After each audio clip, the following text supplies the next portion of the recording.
So there is an hour dedicated to this. The actual presentation side of things will probably take about 25 minutes, I should think, which leaves a proportionate amount of time for questions. So I just wanted to say again, welcome to the AI webinar run by ABE. My name is Dr. Simon Pitt. I am the Director of Quality, Risk and Standards at ABE. One of my key tasks is that I oversee the setting and the marking and the verification of marks for assessments. My team, so I manage a team of something akin to about 45 markers, and I also oversee the parallel undertaking of the Turnitin, the anti-plagiarism checks, the subject of which we'll come on to in a minute. So just a few housekeeping points first of all. So the session is going to be recorded first of all, and that recording is continuing. And the recording and the slides will be made available after the session. It won't be made available immediately, but it will be done so tomorrow by Matusha, who works in the marketing department. Questions are invited through the chat. Having this rather than sort of a question and answer session, we would like to run this by putting the questions into the chat, which we will endeavour.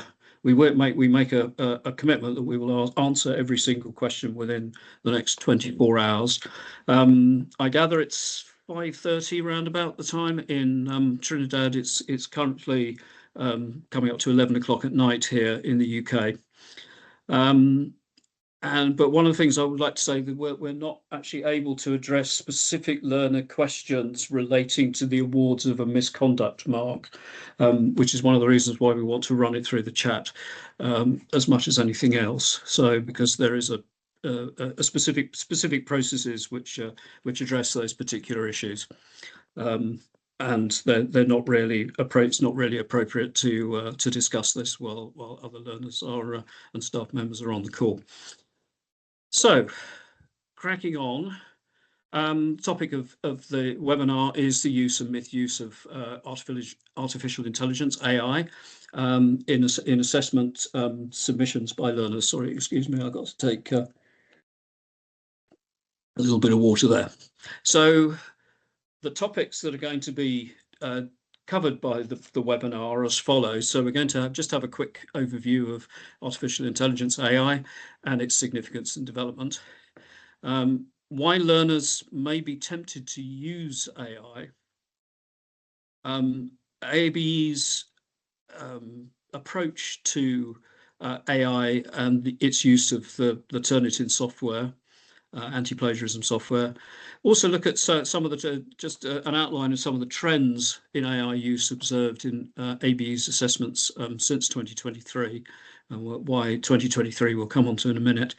And then at the end, I've got some guidance tips on responsible use of AI in submissions and some things to look out for and some things to avoid as a last slide. So moving on to the particular topic, so the use and misuse of AI, the background is, and why we're talking about AI in particular, it's worth noting that AI, artificial intelligence, has actually been around for a very long time. Certainly for all of the 21st century, AI has been embedded in many processes and computer operations. The thing that is really different in the last 3 years, certainly since November 2023, is the emergence of what they call large language model AI processes pioneered by OpenAI launching ChatGPT. GPT incidentally stands for Generative Pre-trained Transformer, if anybody was wondering what those initials stood for. and it's really describes the ability of machines to analyze large amounts of data in a very, very short space of time, using or responding to particular prompts that people give to it. So OpenAI, you may be aware at the moment that the two co-founders of OpenAI are currently in a court battle, because OpenAI was allegedly founded as a charity back in 2015, and has now become a for-profit company, which one of the ex-co-founders, a certain Elon Musk, who you may have heard of, strenuously objects to it being a commercial organization rather than a charity. But be that as it may, other companies have followed swiftly. So we've seen the biggest investments are now in generative AI models. You pretty much fall over them wherever you look online. Claude is a particularly powerful AI agent operated by a company called Anthropic, or it's one of the AI agents they've got. Grok is the X AI program from Mr. Musk. Gemini comes, I think, from either Microsoft or Google. It's one of those. I think it's Google. And the point being, and they're all powered by these extremely powerful chips created by companies that operate very largely in Taiwan. But hardly the impact of generative AI since November 23 has been that hardly any industries are now not affected by the impact of these particular tools, and education and assessment are no different. The issue that I think, if you want to encapsulate it in a series of phrases, is that how do we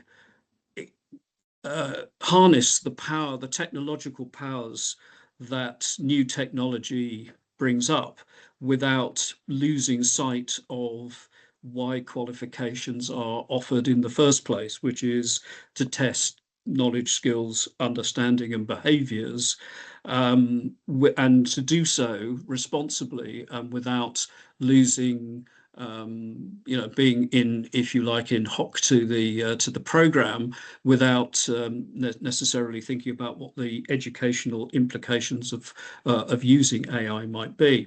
And this is not something that is just confined to the conversation that we're having at the moment. Pretty much every educational institution, whether it's awarding bodies, whether it's professional organisations, whether it's universities, are having this debate, and have been having this debate over the last 3 years or so. So one of the key questions that we posed at the beginning was, well, why use it? What's the temptation?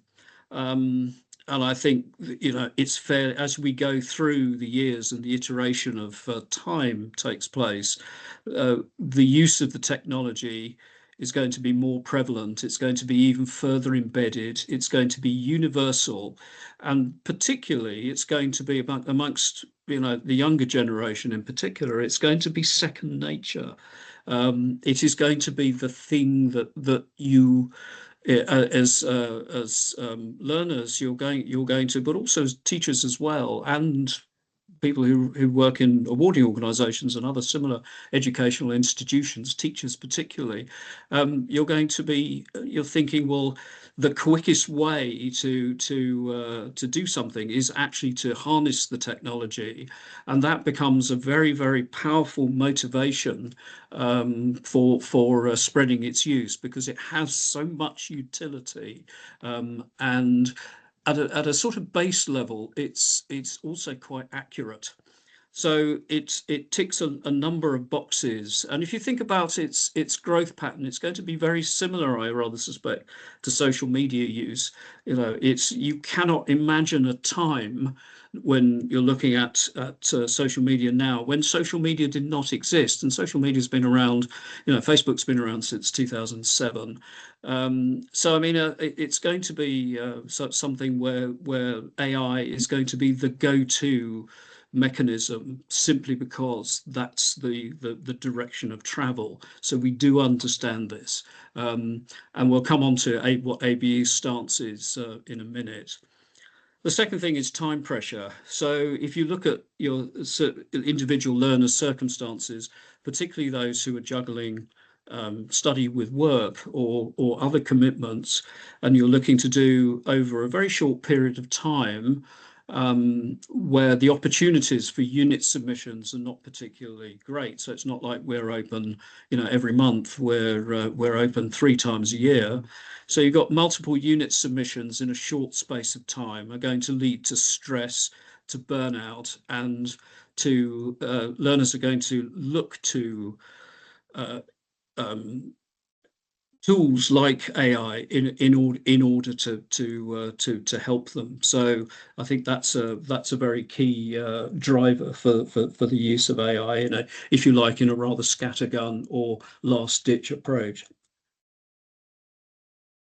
The third thing is also that the risks of it from a detection point of view are hidden. So you can't tell just by looking at something, although this is not entirely true.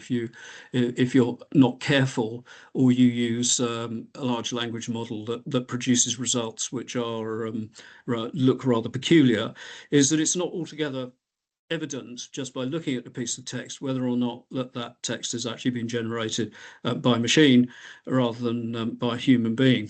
So you have to ask yourself, how might the use of materials, particularly anything that's been digitized from whatever source, do they actually have what I call an AI footprint that can be detected attached to them? So that is one of the key things. So it's not only is it invisible, but the makeup of the source material is not also can't necessarily be seen at first glance. There's also, and this does apply, and I don't think it's a particularly high proportion, but there is a proportion of learners who submit assessments who, they have a desire to game the system for whatever reason, and the term that we use for this obviously is cheating. But it could arise from a number of motivations that you think, well, this is available. Let's see if we can fool the system, and I can do it in 5 minutes, and that's the job done because I won't get found out, will I? Okay, so we accept that there are a lot of pressures. The modern world is a fast-paced, fast-moving place, and if you are under time pressure particularly, or as I say, you have this desire to game the system, then the use of AI in an irresponsible way is going to be appealing. In terms of the stance and misuse of AI, ABE's stance is that, and we state this very, very clearly in our guidance documents, is that we do not prohibit the use of AI. So as a research tool, as I said, although you have to take into account that you can't necessarily do this indiscriminately, it is one of the most powerful things, powerful tools that's available to researchers. Not only is it powerful in terms of the results that it gets you, but the speed with which the results are transmitted to you. It is a matter of seconds. And as large language models are trained on more and more text and more data, more pictures, more numbers, subsequent models of AI use from the AI suppliers is just going to get quicker, and it's going to get more sophisticated as it progresses in this way. It is going to, in its first stages of development, going to be growing at an exponential rate. The one thing, however, that ABE does have is that it's not so much the actual use of AI in things like research, but it's actually the use of AI in the generation of assessment materials.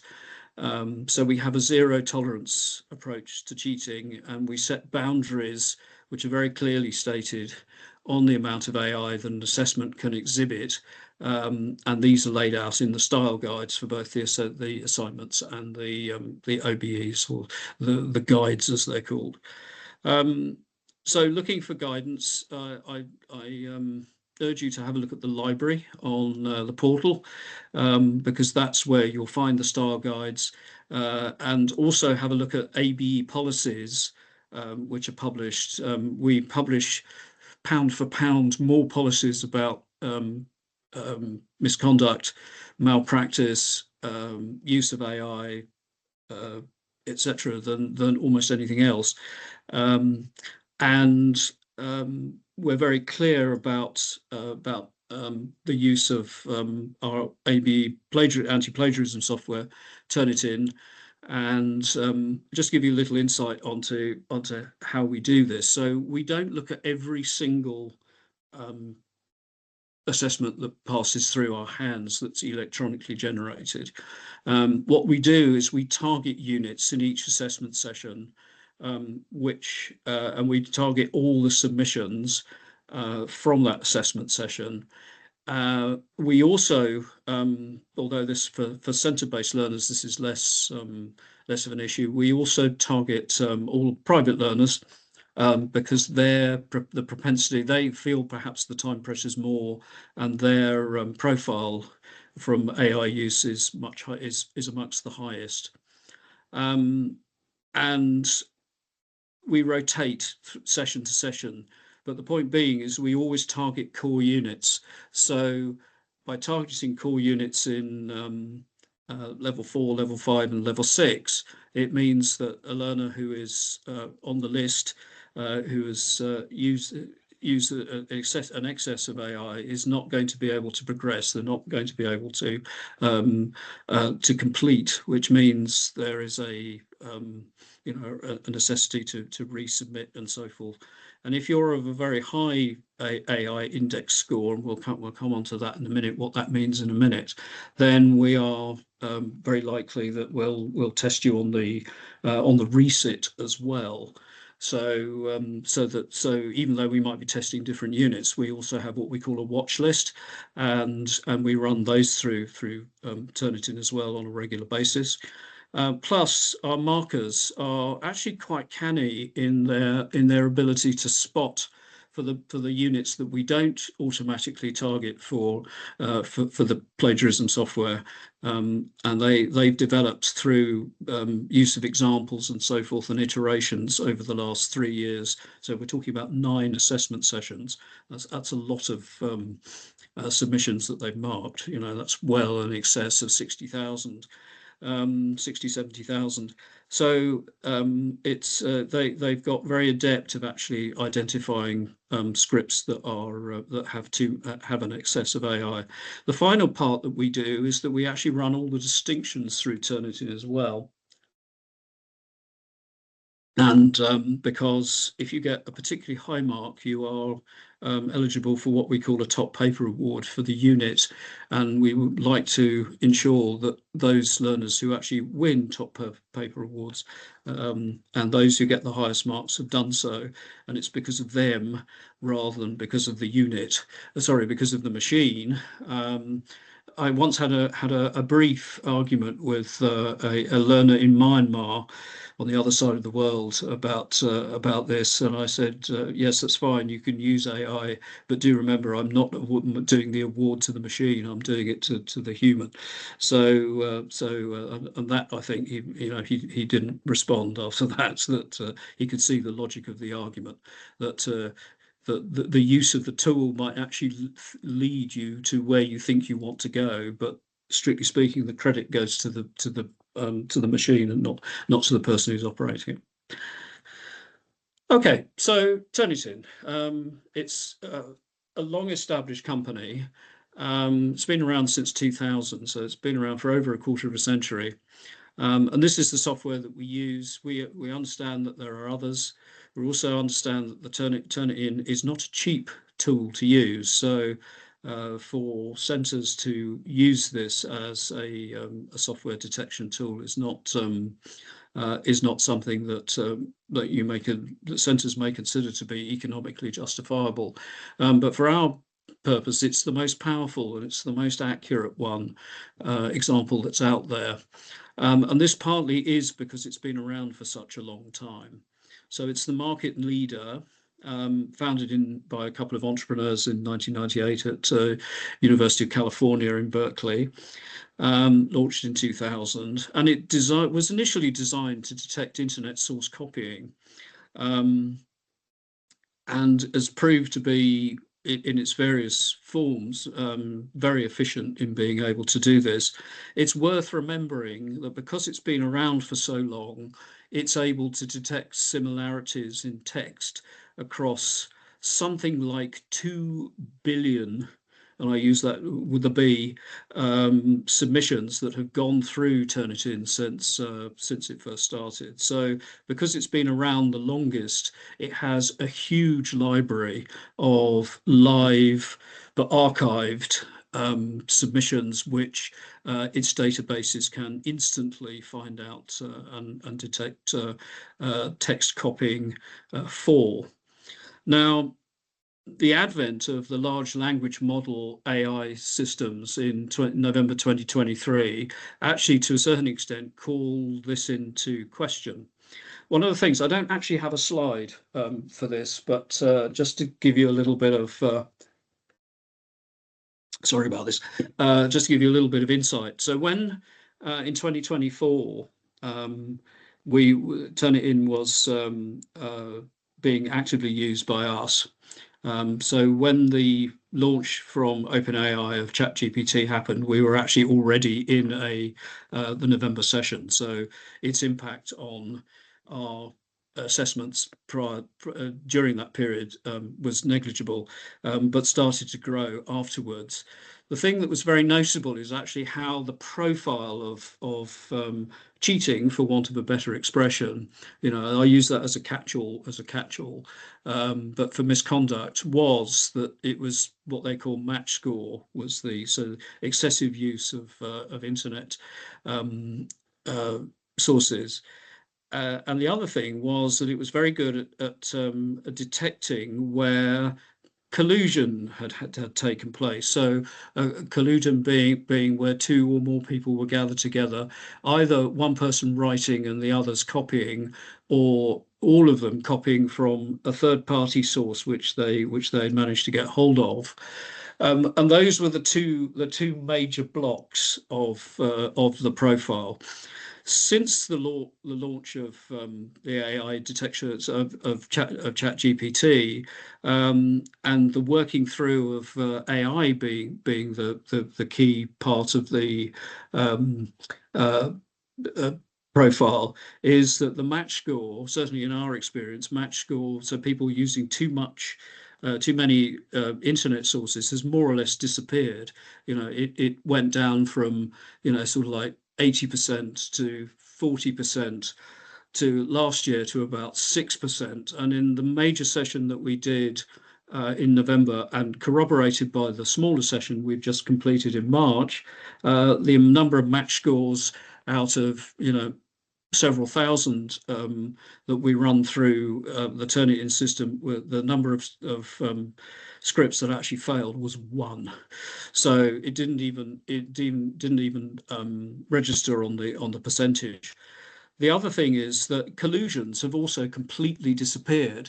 So what you're finding now is that there's no point in spending a lot of time in organizing, sourcing, and then slightly altering scripts for submission, because why would you bother? Because AI is doing all of that work much quicker and more efficiently. So something that actually you might, in an ironical sense, thinks, well, actually this teaches something about management, in a clandestine way, but you've got to actually sit down with a group of people and agree to do it. Someone's got to manage it, someone's got to sort it, and then you've got to make the adaptations before doing it. Now everybody's on their own with whatever AI agent is their own personal choice. So it has changed the profile within misconduct in ABE substantially. Now, when you use Turnitin, you've got you've got these two strands which are shown in the slide that I've got with, I haven't shown you everything. So this is a level 4 unit. Is actually 4UFM, which was one of the target units for the November session. And the two columns that you've got so one similarity and the other one AI writing is what you see on a series of dashboards within Turnitin. It's 25 per dashboard, which actually makes the recording of all of this very, very easy and very quick. So you can see that you've got the similarity index on the left-hand side and then the AI writing index on the other. And here you can see that the 5 learners that you have here, you've got 2, one is showing 0, which is really good, and another one shows star percent. Star percent in Turnitin speak is anything between 1 and 19. And the reason for that is that at low levels of AI detection, the system it tends to return what they call false positives, but it gets more accurate as it goes up the scale. And then you have the last 2 where the AI index recorded was 91 and 93. And the 93 one is interesting because it shows the match score, the similarity score, to be 14%. And as a general rule now, where the similarity index is low, so anything that's between sort of 6% up to about 20 is where you'll get most of your excess AI usage recorded. So I'll just give you a little flavor of how this works. So as we see, so there are 2 scores. There's a match score and an index score.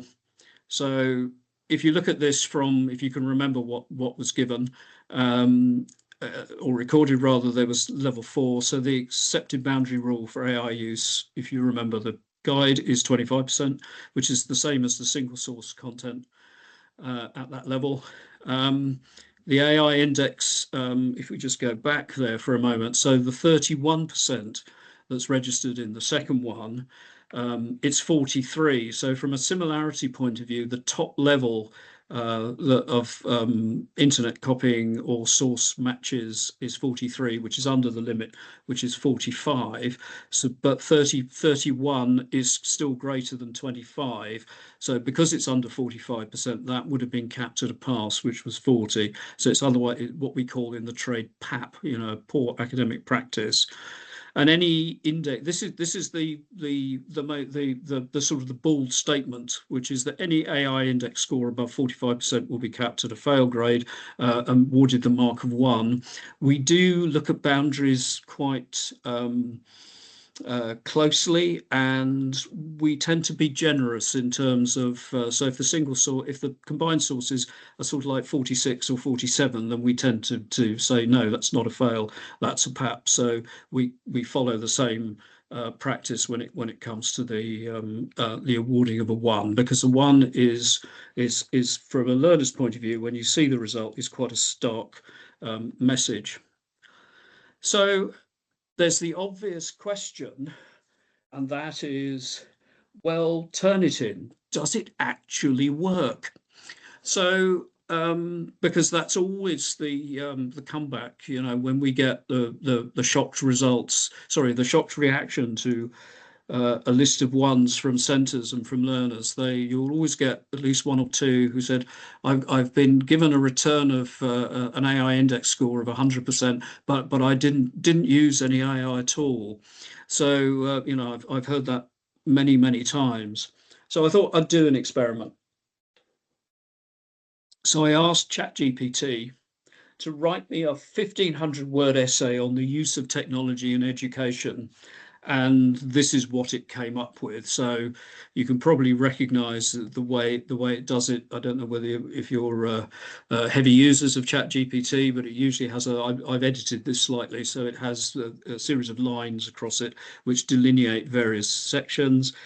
Here it's got the title and it's got the introduction, and here are the first few words. So with bated breath, I and a certain degree of trepidation, I actually ran this through Turnitin, and I was very pleased with the result. So this is the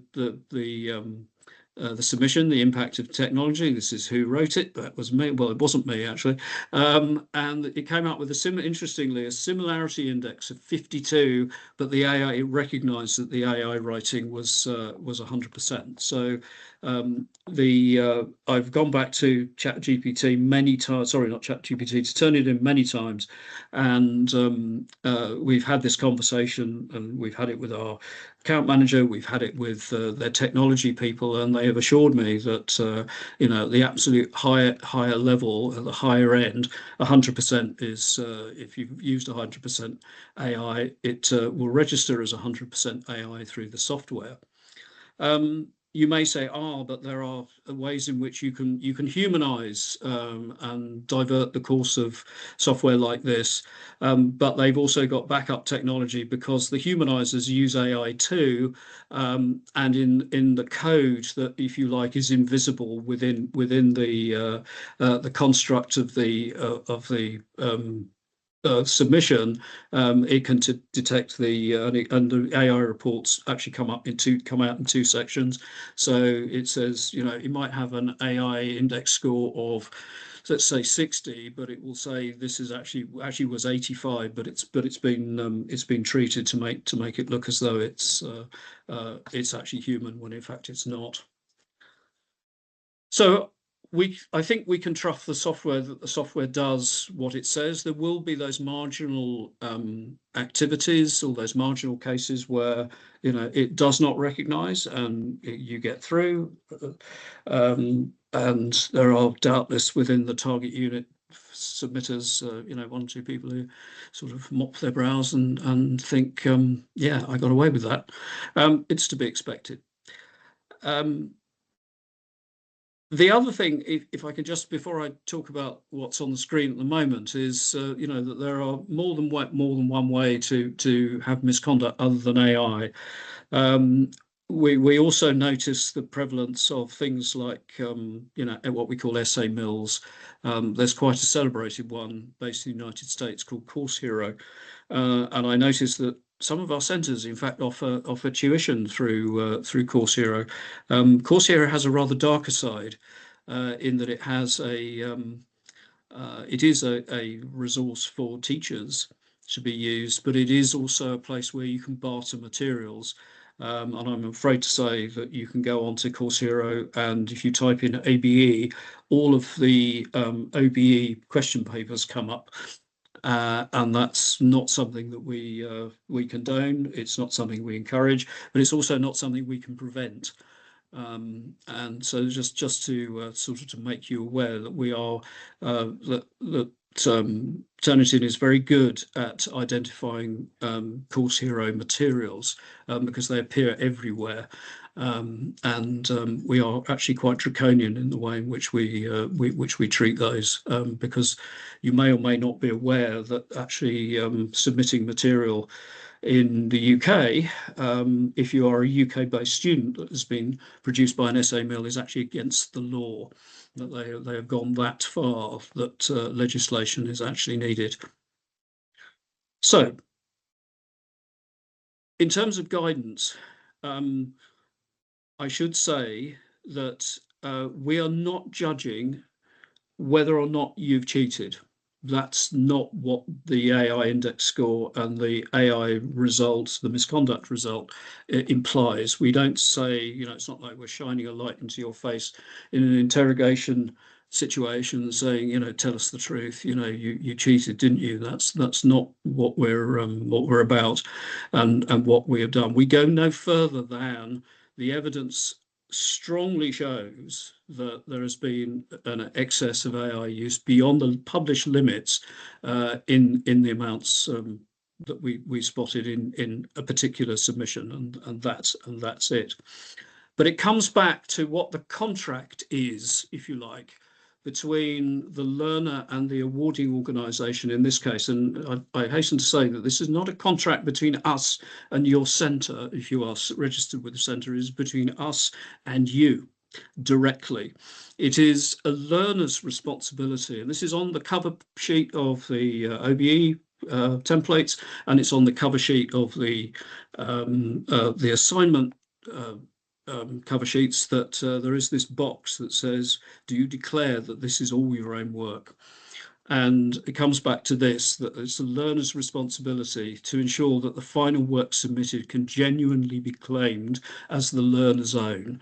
I come back to this argument I had with the learner in Myanmar, who said, I've done a really great job. And I was thinking, no, it's the machine that's done a really great job. So, and again, the use of AI in a submission, if you want to disguise it, is also something now that is actually quite detectable. So, do bear that in mind. So it is a relationship that you have, and the contract is between you, because you are the submitter of the work and we are the assessor at the end of the day. So that is the nature of the contract that we have. Just to we're reaching the sort of the end. I'm conscious of the fact that I've been talking for nearly 40 minutes, but to say that the sort of the permitted amounts of AI by level are set out, and these are, as I say, are in the guidance documents which you'll find in the library of on the portal.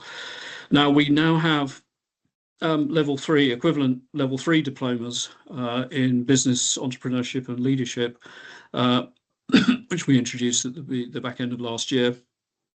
And their permitted amounts are the same as at level 4, excuse me.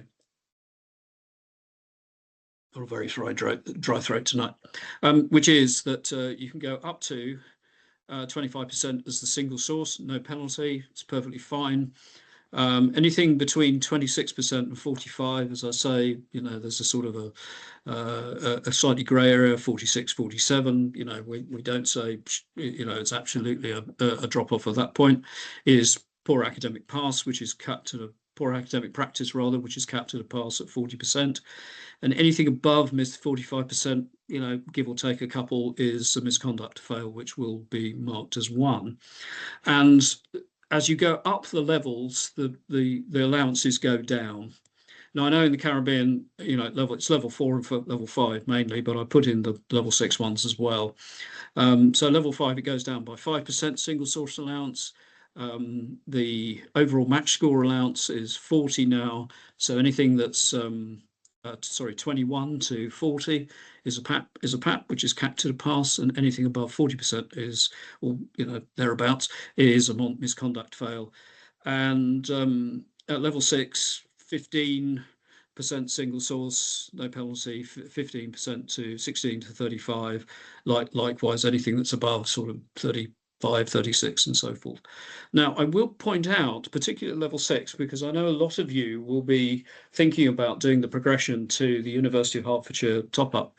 And the University of Hertfordshire use exactly the same system that we do. They have Turnitin, and they use it in exactly the same way that we do, although they do actually scrutinise everything. And their minimums, or rather their maximums, for the use of AI is 20% tops. So none of this above 35% or whatever. So, getting used to this as a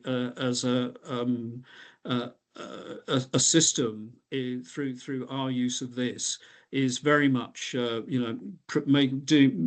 preparing you for the scrutiny that does take place at university level. And 20% is considered to be very much a sort of cut-off point as being the absolute maximum that is allowed. So we are more generous. But it's well worth thinking that actually really what you should be looking for is not to sort of use that allowance to its highest extent, but actually to use it as little as possible, to be very sparing, to be very frugal with how much you use the limits.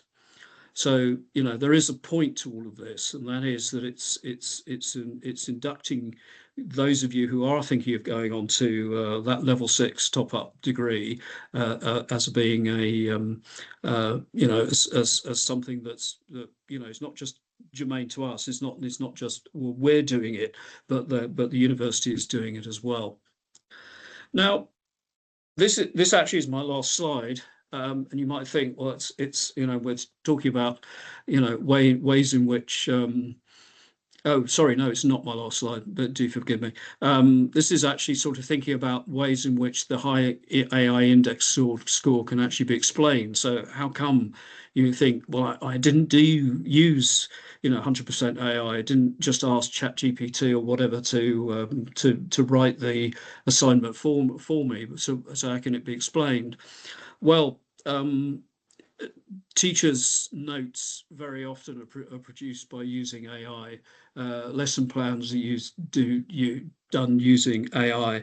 We're not naive in thinking that it's the student, that this is something that is simply the preserve of students. This is something that is being done by everybody. Just as a little aside, when we were at the time using Turnitin to develop or to check the use of excessive amounts of AI, I decided as an experiment, because it had been given to me as when I had another job in ABE, to see. I picked a level 4 study guide. And I ran that through Turnitin to discover that it was in fact copied from 4 internet sources. It was made up of 4 blocks of internet sources. So there's now there's a turn up for you. So and whenever you are using or have the task, which we do as a regulated awarding organisation, to update the source material, the study guides, and so forth, what are you going to do? You're going to run it through ChatGPT for updates. So it becomes a bit of a doom loop after a while, that you're using materials which or copying from, or using or integrating from, which actually have been using AI in the first place. If you copy and paste AI produced research output, so let's presume that you're not actually asking, Grok or Gemini to write you this essay from, it's 4,500 words to cover, I don't know, 6 UL. You won't be doing 6 ULSC, but let's say 5 UEFM. That's a unit which is very prone, I would say, to the use of AI, because it deals with quantitative concepts which in finance are sometimes difficult to understand and are quite obscure. But even if you copy and paste what has been produced by AI, the very act of copying and pasting actually simply imports the AI footprint into your source material. The use of grammar checkers. I mean, if you use Grammarly as just an example, but they all do it, those that are available, these are all now generative AI based. They used to be AI based. Now they are generative. They are all large language model based in the way in which they point out syntax errors or spelling variants or things of this sort. So do be cautious in the way in which. I'll come on to some tips a little bit later on. Now, resets. So if you have used parts of text in previous submissions, because remember, the questions churn, so you're not going to be answering the same questions the second time around if you're doing a reset, and you find, okay, well, question 3 looks very similar to question 2 that I do this, so I'll just copy and paste what was in question 2, my old submission, I'll copy and paste it into the new one. And I used AI in order to do that. Then again, you're actually what you're doing is transferring the AI footprint that was in the original submission. So it now have to be sort of uber aware that the dangers, the risks involved, more or less. And if it's digital, so in other words, this is not done using cursive script on a piece of paper with a pen. It is likely that there's going to be AI somewhere along the line, and particularly, as I say, in educational contexts where the use of AI for the production of, say, course materials, or dare I say, classroom templates as to how to answer a question, those sorts of things which are generated by AI, you use it, you import it, well, even if it's got, say, like an 80% AI generated index, and you use just like 4 sentences of it, you are not putting the proportion of it in, you are putting all of it in, and from an AI detection point of view. So it's mindful to be aware of what the issues are, and what the risks are. Okay, so I think this is actually the last slide. So avoidance strategies. Now, it could be quite simple and just say don't use it, but I think that's naive, and I think that largely misses the point, because it comes back to what I was saying before about it being embedded, about it being universal, and about being, if you like, the go-to tool in order to help solve an issue, as part of the solution to a problem. And the solution to the problem is not writing a submission necessarily, but it's the whole process of researching, editing, filtering, writing, submitting. It's simply sort of wagging your finger and saying, "Oh, no, don't use it." It's not. That's not realistic, and we fully accept that, which is why it's not on the list. So I'm saying, as a research tool, yes, go ahead. It's as I say, it's quick. It needs verification. You can't necessarily claim that it's 100% accurate, because it's not, because the material on which it draws is very often partial, or just downright biased. So you've got to exercise judgment with this as to what part of it you would use for research, and what part of it you can discount. But otherwise, other from the for research process, be cautious. So think about how this might impact on how you are writing a submission. This is something that the second point is something that if you go to any educational revision, text generation advice, at the moment in the UK, 16-year-olds are going to be sitting, and 18-year-old, 19-year-olds are going to be sitting, the public exams, which we call GCSEs and A levels. And the revision tips, it's the same. It's got to be about planning, etc. So here we've included it. So plan the research mind, because the most precious resource that you've got, other than knowledge, is time. And time, once time has gone, it's over. You can't recover it. So planning the submission. Remember, you've got the assignment questions 8 weeks in advance. Which means that the planning for that, if you're going to do, let's say, 4 submissions, it's not uncommon. That's actually the average for a student in a large session. Then, of which 2 might be an assignment, or 3, 1 might be assignment and 3 might be ABEs. But you're going to be, I would argue, planning the submit, what you're going to be writing in the assignment right up front, because you've got more time, got more awareness of what the questions actually are. So don't leave everything to the last minute. It's one of the great myths about 8 weeks is, oh well, I can leave that to be a bit later. Don't. You use that time and start doing the preparation, the research, and so forth, and then just phase it in. Because if you've got 1 assignment and 3 OBEs, the OBEs, you've only got 3 weeks. So, which is actually, if you think about it, is actually 1 week for each, if you're going to give it the equal amount of time. So you have to be smart in the way in which you plan the research and the writing part of it. So don't leave everything to the last minute, because that's what makes the temptation. The increase the temptation, the more pressure that you're actually under, the more stress that you're under. The third point is about copying and pasting. So keep that to a minimum as well. as I've said before, you should treat all digitalized sources as potential AI bombs, as I call them, that could silently add to your AI index score without you even thinking about it.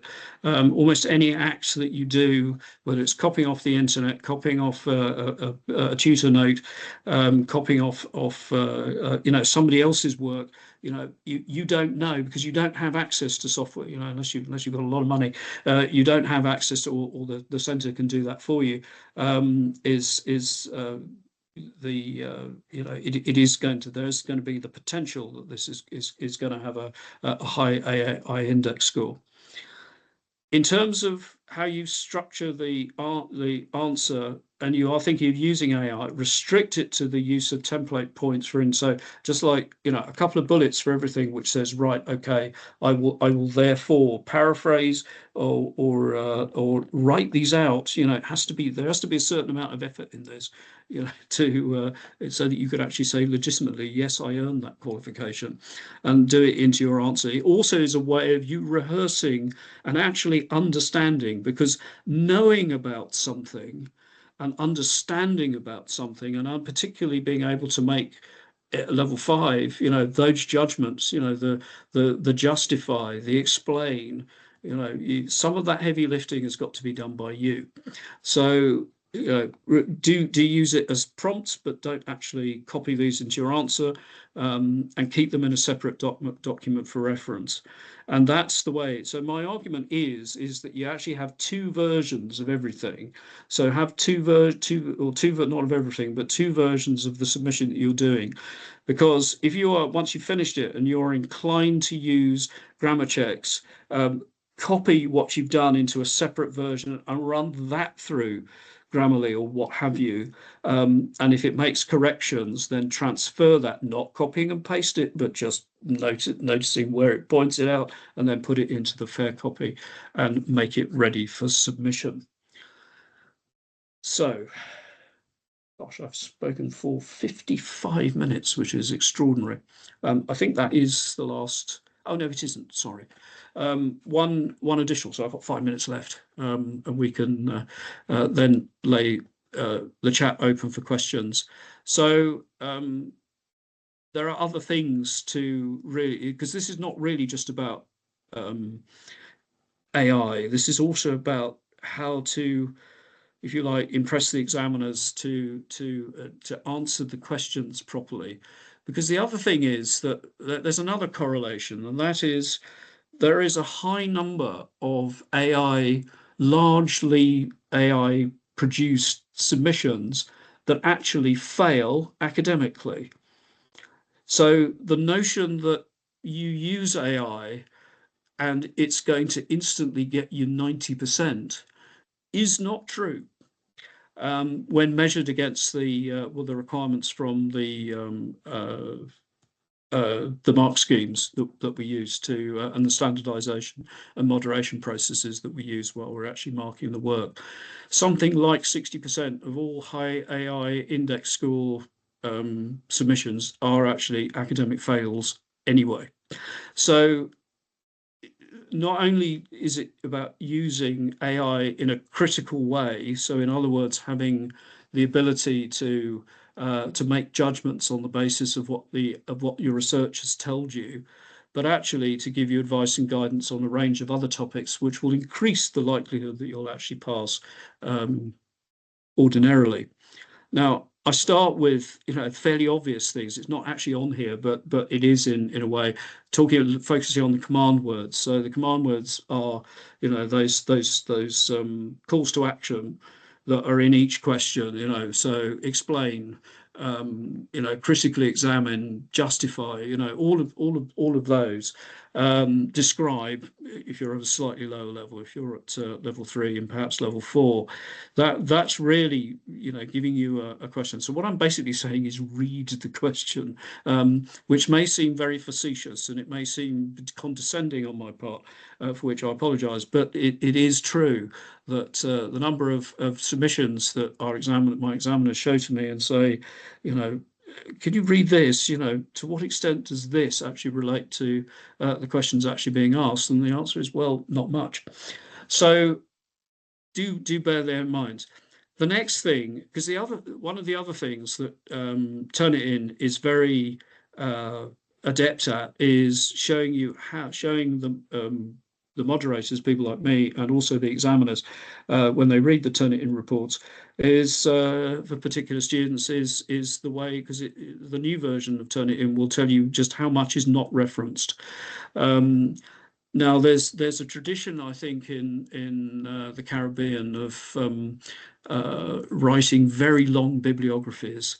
But on the other hand, if you actually look at what's referenced in the text, it bears no relation to the bibliography. So do reference everything that major statements. So if you have major insights derived from specific writers, from books or from management journals, then make sure that they're properly referenced, and reference them with the names and the journals or the books that they come from, not the website that you've downloaded it from.